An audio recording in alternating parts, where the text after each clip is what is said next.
खरं तर 19 फेब्रुवारी 1630 रोजी छत्रपती शिवाजी महाराजांचा जन्म झाला आणि स्वराज्याची संकल्पना इथल्या प्रत्येक माणसाच्या मनामनात रुजली आणि खऱ्या अर्थानं प्रजासत्ताकाकडे आपली वाटचाल सुरू झाली.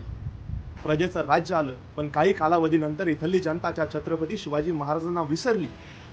मग इंग्रज आले आणि 150 वर्ष आपल्यावर राज्य केलं आणि त्या इंग्रजांना वाटू लागलं आता हा भारत देश आमचा आहे. अरे त्यांना ठणकावून सांगितलं त्या क्रांतिकारकांना, तिथं आमचं रक्त सांडेल, तिथून हजार क्रांतिकारक पैदा होतील.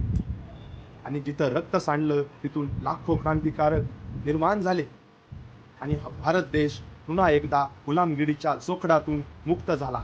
मनगटाच्या बळावर आणि अंगामधल्या धैर्यावर त्या क्रांतिकारकांनी भारत देशाला स्वातंत्र्य मिळवून दिलं. पारतंत्र्याची बेडी तुटली आणि आपला भारत देश स्वतंत्र झाला. त्यानंतर एंट्री झाली डॉक्टर बाबासाहेब आंबेडकरांची.